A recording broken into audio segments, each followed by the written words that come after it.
Hey guys, welcome back to our YouTube channel. So if you don't know me, my name is Maddy, and there's Elaina and Isabella, and right now we're just doing some homework. I already finished my geo homework. It was so interesting. But I decided to pick up the camera today because we thought it'd be really interesting if we did kind of a day in our life at Loretto Abbey to see what it's like to be a Lat girl.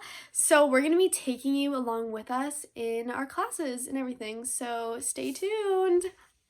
Hey guys, so we just got in class and I think we're going to watch a movie right now called The Impossible, and I think it's about something like a family on vacation and an earthquake happened, so we'll keep you guys updated. Hey guys, so we're watching the movie right now. It's been really good so far. Wait, guys, what's happening? What's happening? Oh my God, earthquake! Get up here! Hey guys, so it's the day after the earthquake.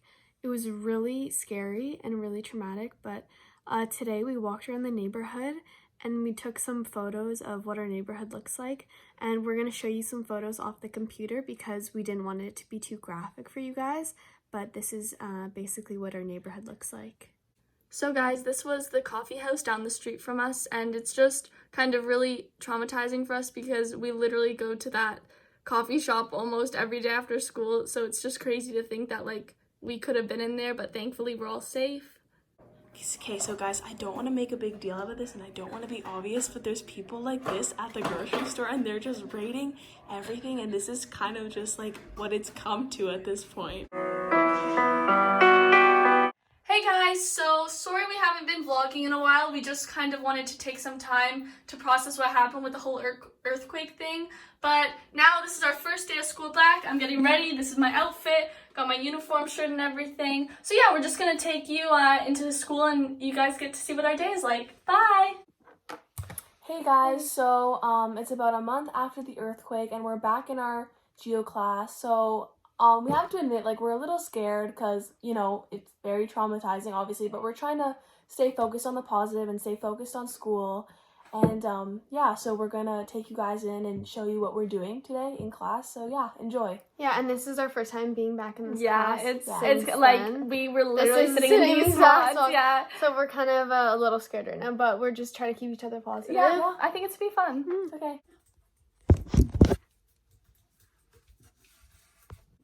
Hey ladies, I know it's been a long, hard month, but we're finally back in school, and I was thinking that today's lesson should be about the dangers of earthquakes, and we should learn about how they're started, just so that you guys can get the knowledge you need to handle another one if it ever happens. Okay girls, so the first thing that we're going to be learning about today is plate tectonics. I don't want you to be taking any notes today, okay? Just listen. And ignore my drawings, okay? I drew them 20 years ago, and I'm not going to be drawing them again, okay? I don't want to go through all that effort. Deep within the earth is located the core, which is very hot. This area heats the magma within the mantle and causes it to rise to the crust, where it begins to cool and descends back down to the core layer. The rising and falling of magma creates a convection cell that acts as the motor that drives the plates around the earth. A good example of this is water being boiled in a pot. In the pot, the core is represented by the flame. Flame heats water, it then rises, and when it cools, it descends similar to the core heating magma. This rotating pattern within the plates causes them to move in different ways, resulting in the 3 different plate boundaries. Now that we've learned about plate tectonics, we're going to learn about the layers of the earth. The first layer of the earth is the crust. It is made up of solid rock, and it is a layer we stand on. The second layer is called the mantle. It is mostly made up of magma. The crust floats on it. The next layer is the outer core, which is liquid. And finally, the last layer is the inner core, which is solid.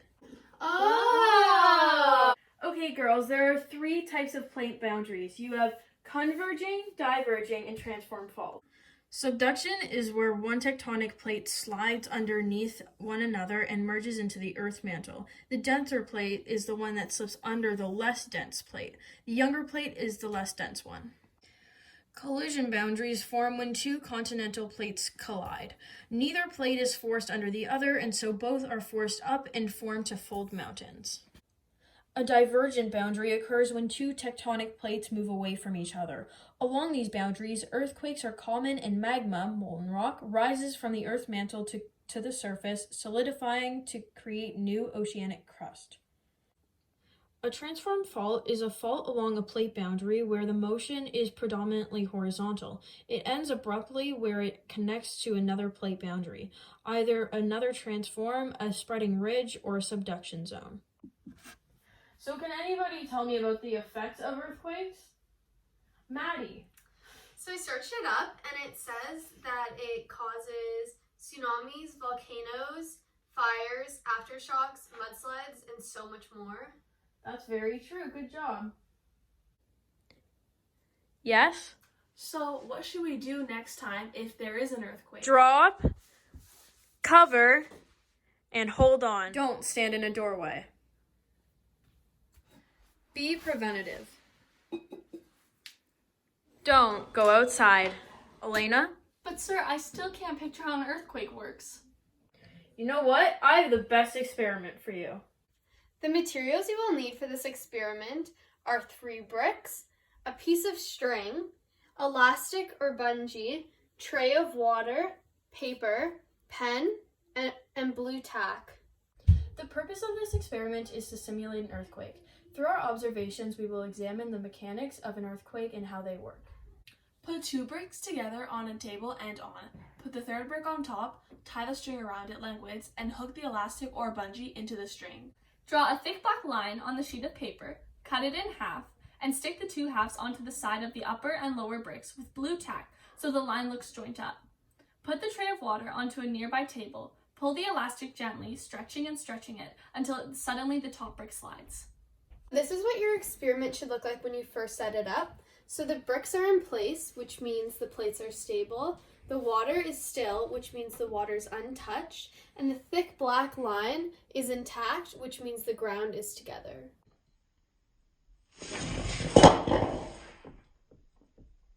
So as you can see during the experiment, the bricks are moving apart, which means the plates start to move apart. Waves start to form, which is the formation of shock waves. And the thick black line is being pulled apart, which means the ground is separating. After the experiment, the bricks have been disconnected, which means the plates are fully pulled apart. Full and consistent waves are formed, which means shock waves are formed. And the thick black line is fully separated, which means the ground is fully broken. When the earth is put under pressure from the moving plates, it does bend a bit. With more pressure, it bends more and more until suddenly it can't bend anymore and slips. Then suddenly the slip makes shock waves that travel through the earth as an earthquake. In big earthquakes, you can see the land going up and down in waves. Little waves go across the water when the earthquake moves, just like shock waves travel across the earth. So now that we've done the experiment, I have a package that you need to read with only a couple questions you need to fill out. Thank you, sir. Sir, this is like 50 questions. Mwahaha.